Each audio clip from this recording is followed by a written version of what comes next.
마침 거기에 불량배 하나가 있으니 그의 이름은 세바인데 베냐민 사람 비그리의 아들이었더라.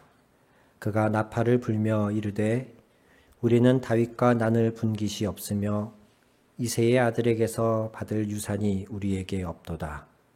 이스라엘아 각각 장막으로 돌아가라 하매 이에 온 이스라엘 사람들이 다윗 따르기를 그치고 올라가 비그리의 아들 세바를 따르나 유다 사람들은 그들의 왕과 합하여 요단에서 예루살렘까지 따르니라. 다윗이 예루살렘 본궁에 이르러 전에 머물러 왕궁을 지키게 한 후궁 10명을 잡아 별실에 가두고 먹을 것만 주고 그들에게 관계하지 아니하니 그들이 죽는 날까지 갇혀서 생과부로 지내니라. 왕이 아마사에게 이르되 너는 나를 위하여 3일 내로 유다 사람을 큰 소리로 불러 모으고 너도 여기 있으라 하니라. 아마사가 유다 사람을 모으러 가더니 왕이 정한 기일에 지체된지라. 다윗이 이에 아비새에게 이르되 이제 비그리의 아들 세바가 압살롬보다 우리를 더 헤아리니 너는 내 주의 부하들을 데리고 그의 뒤를 쫓아가라. 그가 견고한 성읍에 들어가 우리들을 피할까 염려하노라 하매 요압을 따르는 자들과 그렛 사람들과 블렛 사람들과 모든 용사들이 다 아비새를 따라 비그리의 아들 세바를 뒤쫓으려고 예루살렘에서 나와 기브온 큰 바위 곁에 이름에 아마사가 맞으러 오니 그때 요압이 군복을 입고 띠를 띠고 칼집에 꽂은 칼을 허리에 메었는데 그가 나아갈 때에 칼이 빠져 떨어졌더라. 요압이 아마사에게 이르되 내 형은 평안하냐 하며 오른손으로 아마사의 수염을 잡고 그와 입을 맞추려는 채 하매 아마사가 요압의 손에 있는 칼은 주의하지 아니한지라. 요압이 칼로 그의 배를 찌르매 그의 창자가 땅에 쏟아지니 그를 다시 치지 아니하여도 죽으니라. 아멘.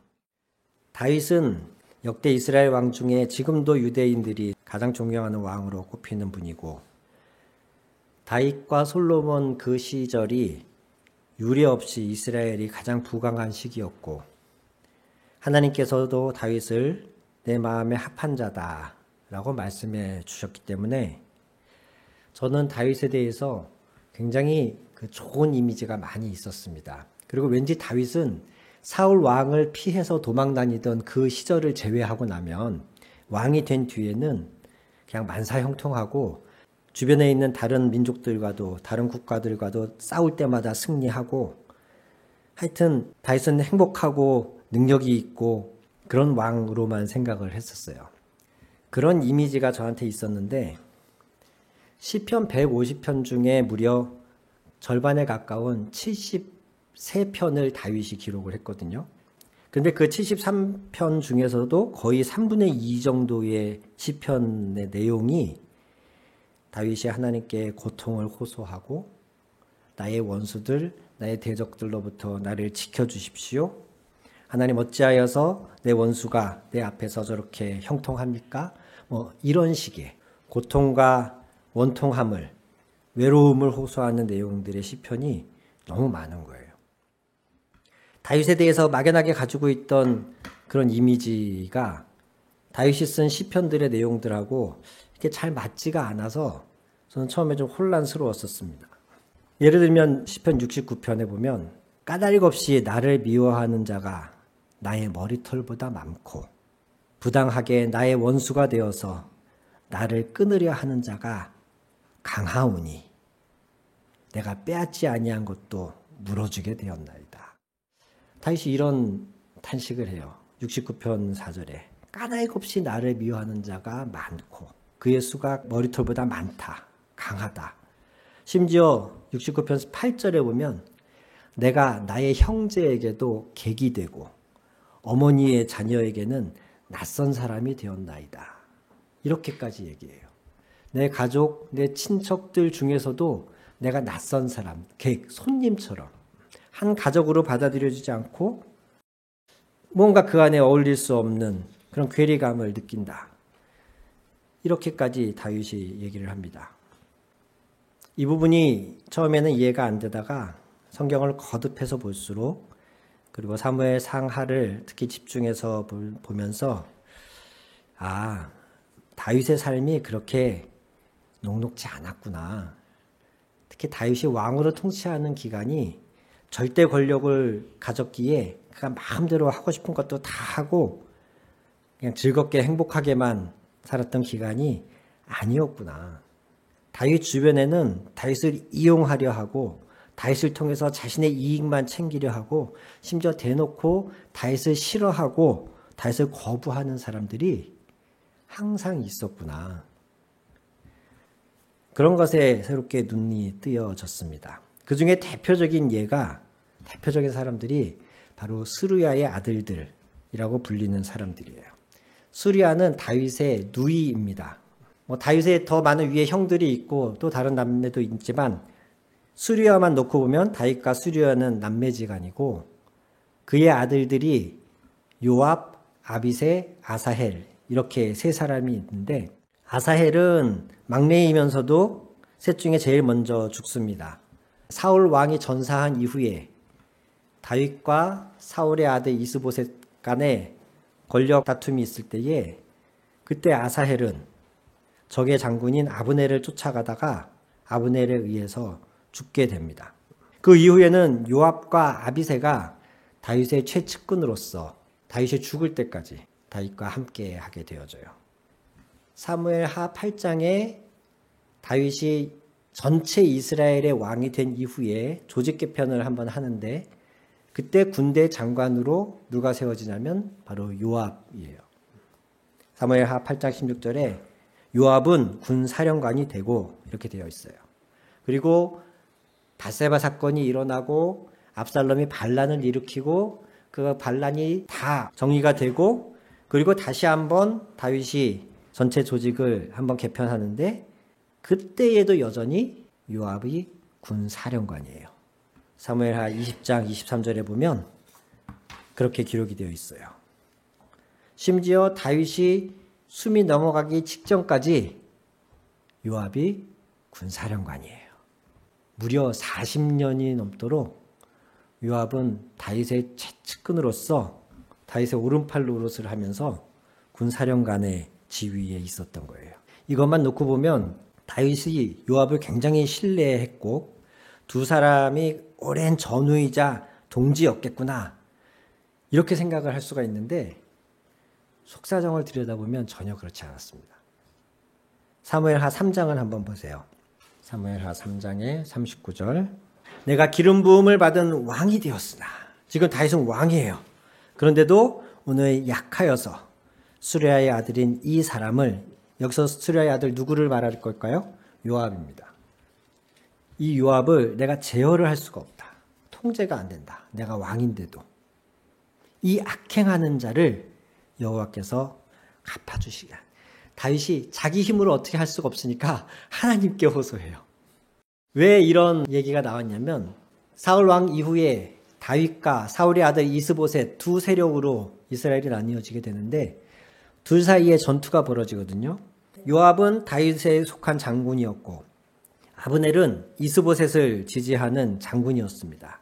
그리고 그 전투에서 요압의 아들 아사헬이 아브넬에 의해서 죽임을 당합니다. 나중에 더 시간이 흐른 뒤에 이스보셋 쪽이 점점 세력이 쇠퇴하고 더 이상 다윗에게 저항할 수 없는 시기가 다가오자 그리고 아브넬과 이스보셋 사이에 문제가 생기면서 실권을 군대를 장악하고 있던 아브넬이 다윗에게 투항하기로 해요. 내가 실권을 쥐고 있고 내 말에 모든 이스라엘 나머지 11지파가 잘 따르니까 내가 이걸 가지고 다윗에게 가서 협상을 하겠다. 그래서 실제로 아브넬이 다윗을 찾아왔고 다윗은 아브넬을 아주 크게 환대하고 그를 잘 대접한 이후에 이제 아브넬이 돌아가게 됩니다. 그 당시에 이스보셋은 호수아비에 불과했고 실권은 아브넬이 쥐고 있었기 때문에 아브넬이 우리 여차여차 하니까 이제 다윗에게 투항해서 우리가 다시 하나의 나라를 이루자. 이제 사울의 집안은 이미 기울었다. 희망이 없다. 이렇게 말하고 다윗이 전체 이스라엘의 왕으로 취임할 수 있는 절호의 기회였어요. 아브넬이 그 역할을 지금 해주는 거예요. 그런데 요압이 아브넬을 죽여버립니다. 동생 아사엘에 대한 복수이기도 하였을 테고요. 요압은 아브넬이 나머지 11지파의 세력을 등에 업고 다윗과 합해지면 자신의 위치가 불안할 것으로 여겼어요. 누가 봐도 그러면 저울의 기울기가 아브넬 쪽으로 기울게 되어 있거든요. 요압은 가차없이 아브넬을 죽여버립니다. 그럼으로써 요압은 다시 한번 전체 이스라엘의 지휘관으로서의 자기 위치를 지키려고 해요. 더 시간이 지난 후에 압살롬이 형 암논을 죽이고 그술 땅으로 도망을 가 있습니다. 3년의 시간이 흐릅니다. 전에도 한번 말씀드렸습니다만 이때 상황이 장자였던 암논이 죽었고 둘째였던 길르압은 성경에 더 이상 기록이 없는 걸로 봤을 때 그도 일찍 죽은 것으로 여겨지고 셋째인 압살롬이 다음 왕권 계승자였거든요. 근데 그가 사고를 치고 지금 외가에 도망가 있는 상황이잖아요. 그렇게 애매하게 3년의 시간이 흘러요. 압살롬은 지금 다윗이 왕으로 있는 동안 다윗의 최측근으로서 2인자로서의 자신의 권력을 견고히 하는 것에 가장 관심이 많은 사람입니다. 그가 계산을 했을 때 압살롬이 누가 봐도 차기 왕권 후계자인데 백성들로부터도 인기가 많았고 그런데 이 애매한 상황에서 압살롬이 어쩔 줄 모르고 있으니 이 압살롬이 돌아올 수 있도록 자기가 무언가 다리를 잘 놓으면 다윗왕을 잘 설득해서 압살롬에게 돌아올 수 있는 기회를 주면 그러면 다음에 압살롬이 왕권을 계승했을 때에 자연스럽게 요압 자신의 위치가 보장이 되는 거죠. 아직 다윗은 압살롬을 어떻게 해야 될지, 용서해야 될지 말아야 될지, 징계를 내린다면 어떤 징계를 내려야 될지 다윗은 아직 정리가 안 됐는데 요압이 거기서 수를 쓰는 바람에 어쩔 수 없이 다윗은 압살롬을 다시 불러들입니다. 다윗이 압살롬을 용서하지 않았다는 사실을 어떻게 알 수 있냐면 불러들여 놓고서도 2년 동안 압살롬을 만나주지를 않거든요. 정말 진정으로 용서하고 압살롬을 다시 복귀시킬 생각이었다면 그를 환대하고 잔치를 열고 뭔가를 했겠죠. 그런데 요압의 어떤 계략 때문에 어쩔 수 없이 압살롬을 불러들이기는 하지만 다윗은 아직 압살롬을 보고 싶지가 않았어요. 그를 어떻게 처리해야 될지, 형을 죽인 것에 대해서 어떠한 지금 처벌도 하지 않은 상황인데 징계를 하면 어떤 징계를 해야 될지 본인이 아직 마음이 정해지지 않은 거예요, 다윗은.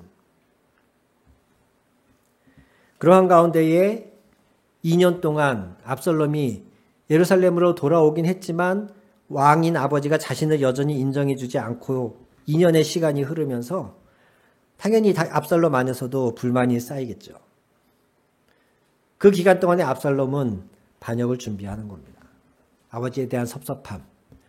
자신을 불러들인 요압조차도 이제는 요압이 압살롬을 불러들이고 나서 2년 동안 가만히 지켜보니까 자기 계획대로 안 될 것 같은 거예요.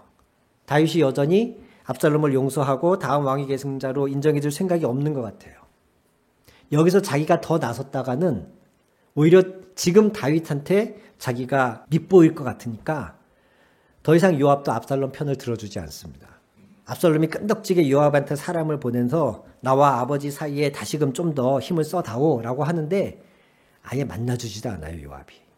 상황이 틀어졌다. 압살롬이 이미 다윗 눈밖에 났다 라고 판단이 되니까 요압이 압살롬과 매몰차게 끊어버립니다. 여기에 불만을 푼 압살롬이 반역을 준비하고 실제로 반역을 일으키고 전투가 벌어졌을 때에 다윗은 그럼에도 불구하고 아들이었기 때문에 압살롬과 싸우는 자신의 장수들에게 청년 압살롬을 부디 너그럽게 대해다오 이렇게 부탁을 하거든요. 전투는 하되 전쟁은 하되 압살롬을 죽이지 말고 잘 좀 봐다오 이런 의미로 말을 하는데 압살롬이 전쟁을 하다가 치렁치렁한 머리가 삼나무에 걸려서 공중에 붕 뜬 채 꼼짝달싹 못하는 상황이 되었을 때에 그걸 본 다른 모든 병사들은 압살롬을 건드리지를 못합니다. 다윗이 이미 얘기한 바가 있어서. 근데 그 보고를 들은 요압이 어떻게 하냐면 당장에 자기 수하들, 측근들 데리고 쫓아가서 압살롬을 단칼에 죽이고 맙니다. 이미 머리가 나무에 걸려서 아무런 저항도 못하는 압살롬이었는데 그냥 생포해도 되잖아요. 꽁꽁 묶어가지고 다윗 왕 앞에 끌고 오면 되는데 요압은 압살롬을 죽여버립니다. 왜 그랬을까요? 어떻게 보면 지금 압살롬이 반역을 일으키게 만든 도화선이 자기거든요. 아직 다윗이 압살롬을 어떻게 해야 될지 정리도 안 된 상태에서 자기가 나름의 생각으로 이렇게 하면 다음에 압살롬이 왕이 되었을 때에 내가 여전히 이 군 지휘관으로서 왕 다음에 2인자로서 역할을 할 수 있겠다라는 그 계산 아래 공연히 압살롬을 도왔다가 압살롬을 불러들였다가 압살롬이 반역을 일으켰으니 이거 어떻게 보면 나중에 이 반역의 원죄를 따져가다 보면 자신한테도 그 칼날이 올 수 있겠다 싶은 거예요. 그래서 아무 저항도 못하는 압살롬을 충분히 생포할 수 있는 상황에서 그냥 죽여버리는 겁니다. 더 나아가서 압살롬이 반역을 일으켰을 때에 압살롬의 지휘관이었던 아마사라고 하는 사람이 있었어요. 아마사는 다윗의 또 다른 누이의 아들이에요. 그래서 그들은 서로 외사촌지간인데 아마사는 압살롬 쪽에 붙었고 요압은 여전히 다윗의 장관이었죠. 전쟁이 벌어졌고 압살롬이 죽음으로 말미암아서 모든 상황이 정리되었을 때에 오늘 읽은 이제 본문으로 가보시는 겁니다. 사무엘하 20장 오늘 본문의 4절을 한번 보십시오. 왕이 아마사에게 이르되 그렇게 되어 있죠. 여기서 왕이 아마사에게 이르되 할 때 아마사가 바로 이 아마사입니다. 방금 전까지 불과 얼마 전까지 압살롬에게 붙었던 반역자예요. 사실 엄밀히 따지면 압살롬이 죽은 것으로 끝나서는 안 되고 거기에 동조했던 모든 사람들이 처벌을 받아야 되는데 다윗은 그렇게 하지 않아요. 다윗은 하나님의 백성들 안에서의 그런 서로 죽고 죽이는 관계를 원하지 않아요. 다윗은 친척이기도 했던 아마사를 포함하여서 압살롬에게 동조했던 모든 사람들을 처벌하지 않고 다시금 자신의 휘하에 둡니다. 그 정도만 해도 일반적인 경우는 아닌데 심지어 지금 다윗 왕은 아마사에게 명령을 내립니다. 너는 나를 위하여 3일 내로 유다 사람을 큰 소리로 불러 모아라. 지금 이게 어떤 상황이냐면 압살롬 반역 이후에도 여전히 유다 지파를 제외한 나머지 11지파는 다윗에게 불만이 많거든요. 그 참에 세바라고 하는 또 다른 베냐민 사람이 그 불만을 표출하면서 우리가 더 이상 다윗과는 아무것도 나눠 가질 것이 없다. 다윗의 지방과는 아무 분깃이 없다라고 하면서 또 다른 반역을 일으키는 거예요. 압살롬의 반역이 진압된 지 얼마 되지도 않아서 세바라고 하는 사람이 또 다른 반역을 일으켜요. 20장 1절과 2절이 그 얘기입니다. 그런데 우습게도 온 이스라엘 사람들이 손바닥 뒤집듯이 홀라당 또 이 세바에게 넘어갑니다. 유다 지파를 제외한 나머지 11지파 사람들은 그래 맞아 다윗이 언제부터 우리를 다스렸다고 다윗의 지방과 우리가 무슨 상관이 있어 이러고 홀라당 세바를 따라가요.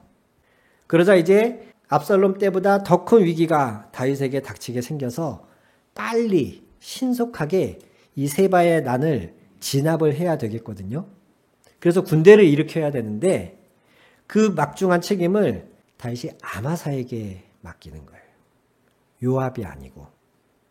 왜 그랬을까요? 요압이 자기 아들 죽인 걸 몰랐겠습니까? 그걸 본 사람이 한두 명이겠습니까?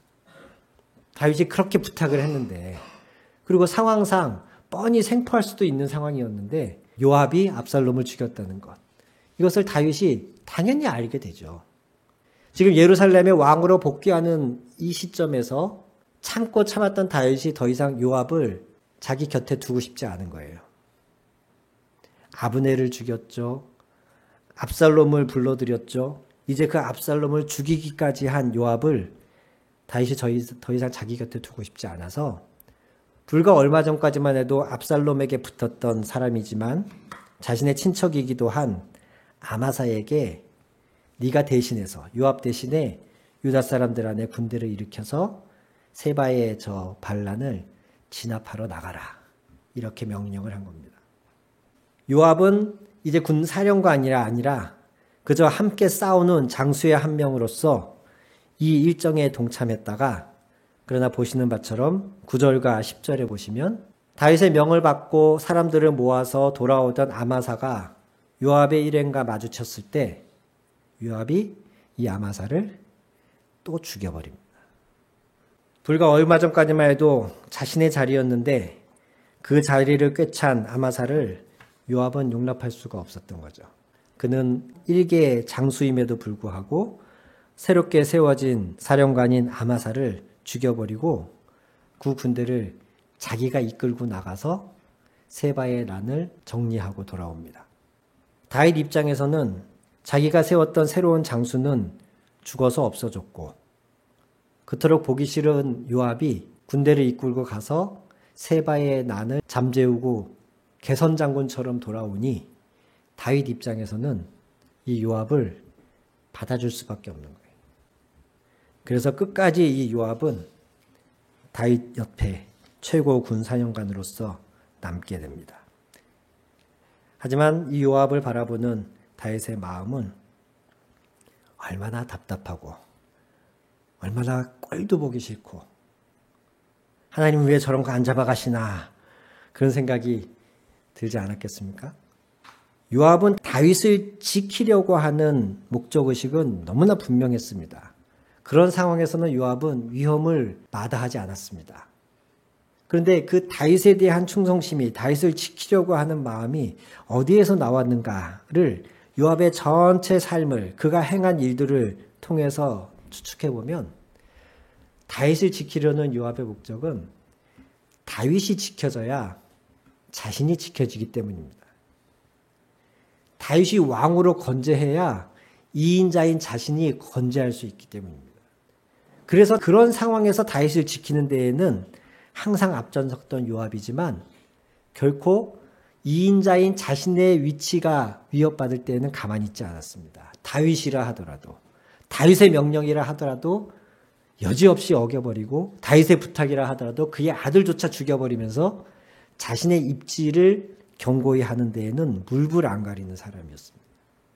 다윗은 이런 사람과 평생을 최소 40년 이상 동역을 한 거예요. 매일 어전 회의 때마다 만나야 되지 않겠습니까? 우리로 치면 국무회의죠.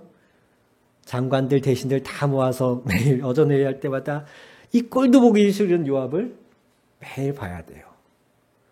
블레셋이 쳐들어온다, 암몬과 전쟁에 붙었다 그러면 이 꼴도 보기 싫은 요압과 함께 가서 싸워야 돼요. 때로는 이 요압과 서로의 등을 맡겨야 돼요. 심지어 이 요압은 자신이 우리아를 죽이려고 했던 사실을 아는 사람이에요. 내 약점까지 틀어주고 있는 사람이에요. 얼마나 보기 싫었겠습니까? 함께 같은 공간에 있는 것조차 답답하고 숨이 막히지 않았을까? 그런 생각을 해봅니다. 그게 얼마나 괴롭고 답답하고 화가 나고 안에서 분이 쌓였으면 나중에 다윗이 죽기 전에 아들 솔로몬에게 그렇게 얘기해요.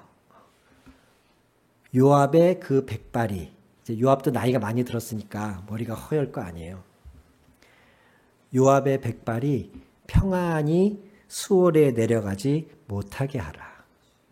평안히 죽지 못하게 해라 라고 말해요. 다윗 때에는 그를 어떻게 할 수 없었지만 이제 왕권이 바뀌면서 요압이 스스로 그렇게 될 수밖에 없는 계기를 제공한 것이 마지막에 요압은 다윗 사후에 다윗이 지정한 후계자 솔로몬이 아닌 다윗의 넷째 아들 아도니아 편에 붙습니다. 지금까지는 모든 상황 속에 다윗 쪽에 붙었다가 요압이 막판에 가서 솔로몬이 아닌 아도니아 쪽에 붙음으로써 다윗과 솔로몬의 입장에서 봤을 때는 반역에 동참하게 되는 거예요. 그러면서 요압은 스스로 자신의 최후가 비극이 될 계기를 제공을 하게 되어져요. 다윗은 이참에 솔로몬에게 이야기합니다. 그가 행한 악한 일을 솔로몬 너는 기억해라. 그가 아무 죄 없는 장관 아브넬을 죽였었고 아마사를 죽였던 피 흘린 자이다. 사실 살인이라는 죄만 놓고 봐도 이미 요압은 죽었어야 되는 사람입니다. 모든 피는 피로 갚아야 되거든요. 사람을 죽인 자는 자기 목숨으로 갚아야 됩니다. 전쟁 중에 어쩔 수 없이 죽인 게 아니에요. 전쟁이 다 정리되고 평화로운 시기에 자신의 입지가, 자신의 위치가 흔들릴 것 같으니까 경쟁자를 처단하는 차원에서 살인을 행한 요압입니다. 그럼에도 불구하고 요압의 파워와 그를 따르는 부하, 그의 입지 때문에 다윗이 감히 그를 건드리지 못한 채 그저 40년을 자기의 부하로 둘 수밖에 없었던 상황이었던 거죠. 이제 정권이 바뀌고 모든 것이 새로워지는 시기에 맞춰 다윗은 솔로몬에게 부탁하는 겁니다. 그가 이미 행한 그 악행을 너는 기억하면서 그의 백발이 평안히 죽지 못하게 해라. 즉 마땅한 처벌을 내려라. 이렇게 말을 하는 것이죠. 사랑하는 성도 여러분,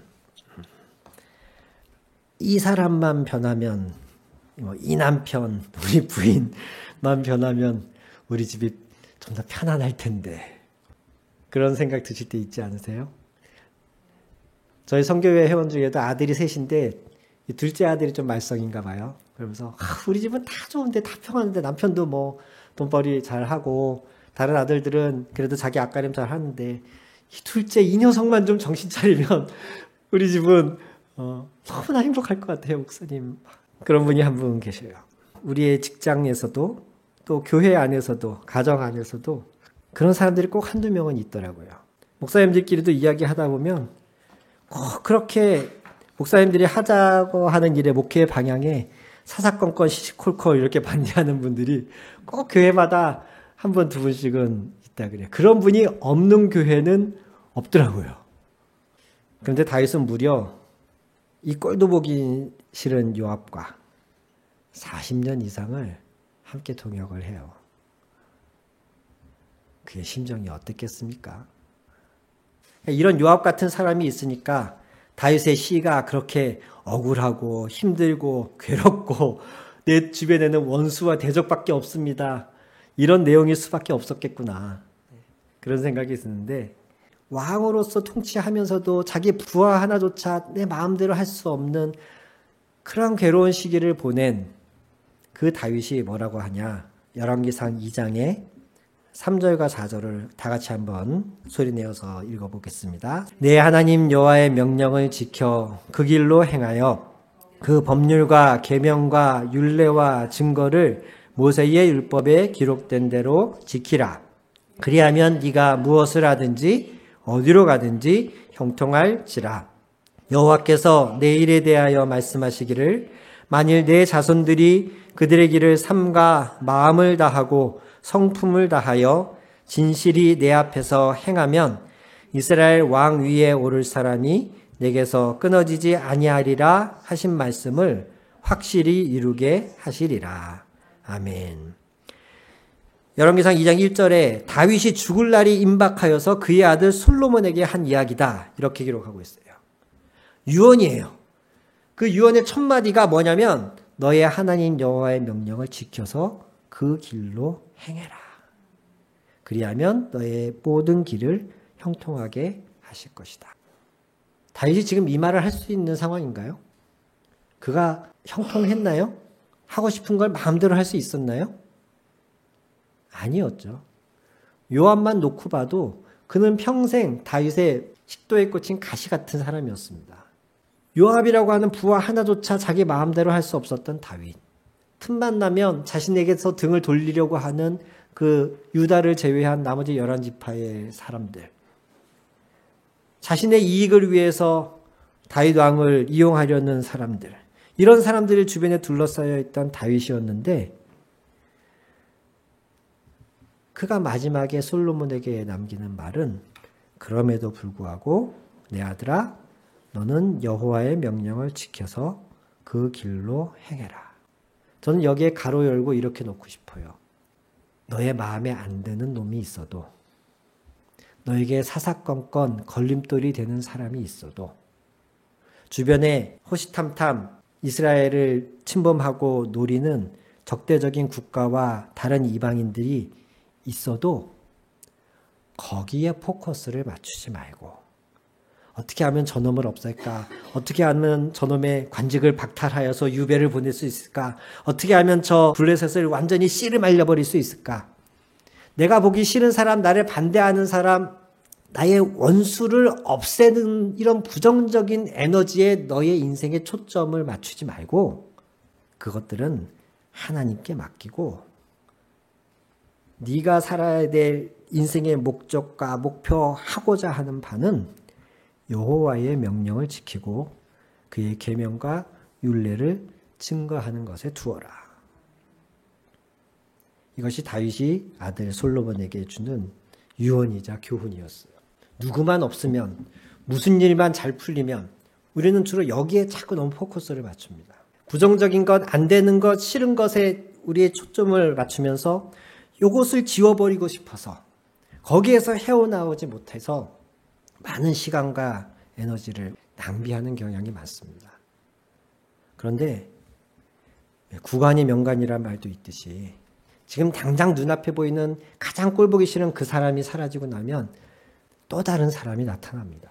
또 다른 문제가 나타납니다. 저희 교회 화장실을 이렇게 좀 오픈해 놨더니 종종 사람들이 좀 지저분하게 쓰고 가는 사람들이 있어요. 그래서 제가 예전에 한 번은 그게 너무 신경질이 나서 한 일주일 동안 화장실 문을 낮에 잠궈놨었어요. 그럴 때 어떤 일이 벌어진지 아십니까? 교회 주차장에다가 볼일을 보고 가는다. 화장실을 지저분하게 써서 그것을 막아놨더니 교회 주차장에 볼일을 봐요. 쓰레기차를 피하려다가 똥차를 만나는 것처럼. 눈앞에 보이는 이 문제, 이 사람, 이것만 지워지면 내 인생이 행복할 것 같은데 이 사람만 없으면 우리 교회가 참 좋은 교회가 될 것 같고 우리 직장 상사 중에 이 사람만 없으면 우리 직장이 좋은 사람이 될 것 같은데 이러면서 우리에게 주어진 한정된 24시간이라고 하는 시간을 자꾸 부정적인 것, 싫은 것 여기에 초점을 맞추고 우리는 인생을 허비해요. 다윗은 그 꼴보기 싫은 요압을 무려 40년 넘게 곁에 두고서 그저 하나님이 세우신 그 자리에 묵묵히 하나님의 일을 행하는 것에 초점을 맞춘 겁니다. 사실 그가 좀 무리해서라도 요압을 제거하려고 마음먹었으면 할 수는 있었을 거라고 저는 생각합니다. 어쨌든 왕이잖아요. 그리고 다윗에게는 전체 이스라엘 백성이 아닌 자신의 사병과 같은 사울로부터 피해 도망다니던 그 시절부터 자신과 동고동락하는 친위대 같은 군대가 따로 있었어요. 조금 위험을 무릅쓰고서라도 저 꼴보기 싫은 요압을 내가 아무튼 끝장내고 만다. 오늘 네가 죽나 내가 죽나 한번 해보자 라고 마음 먹었으면 충분히 시도할 수 있었을 거예요. 하지만 다윗은 그런 부정적인 것에 자신의 에너지를 쓴 것이 아니라 그 명령은 하나님께 맡기고 자신은 그저 하나님이 맡긴 일, 하나님이 하라고 하신 일에 초점을 맞춘 채 40여 년의 왕의 역할을 감당할 수 있었던 겁니다. 마태복음 13장에도 예수님은 말씀하길 천국은 좋은 밭에 뿌려진 가라지와도 같다. 그렇게 얘기하십니다. 분명히 하나님은 좋은 씨앗을 뿌리셨는데 그래서 좋은 씨앗이 나서 싹이 트고 자라는 와중에 가만히 봤더니 원수가 와서 즉 사단이 와서 그 가운데 가라지를 뿌려놓은 거예요. 일꾼들이 봤을 때 주인님 가라지가 함께 자라고 있는데 이 가라지를 어떻게 할까요? 그때 예수님이 뭐라고 하십니까? 그냥 두어라. 그냥 두어라. 가라지를 뽑으려다가 좋은 씨마저, 좋은 곡식마저 뽑아버릴까 염려하노라. 마지막 때가 되면 추수 때가 되면 다 추수해서 곡식은 창고에 가라지는 불태움에 처해질 것이다. 그럴 때가 있으니 이놈의 가라지 거기에 에너지와 시선을 집중하지 마시고 하나님이 때를 기다리면서 우리는 하나님이 하라고 하신 긍정적이고 선하고 아름다운 것에 우리의 사명에 더 초점을 맞추고 힘을 써야 할 줄로 믿습니다. 네. 여러분의 단 한 번 주어진 이 삶, 아무리 지워도 지워지지 않을 이 세상의 악과 불의와 물론 그런 것들을 무시하거나 모른 척하라는 말씀이 아닙니다. 그런 어두움을 내어 쫓으려고 하는 방향으로 여러분의 에너지를 쓰지 마시고 밝음을 더 밝게 하는 일에 빛을 더 크게 하는 일에, 사랑을 더 확장하는 일에 여러분의 삶을 들이신다면 여러분 역시 다윗처럼 하나님 마음에 합한 사람, 하나님이 사용하시는 사람, 결과적으로 하나님께 영광 돌리는 사람이 될 줄로 믿습니다. 아멘. 기도하시겠습니다.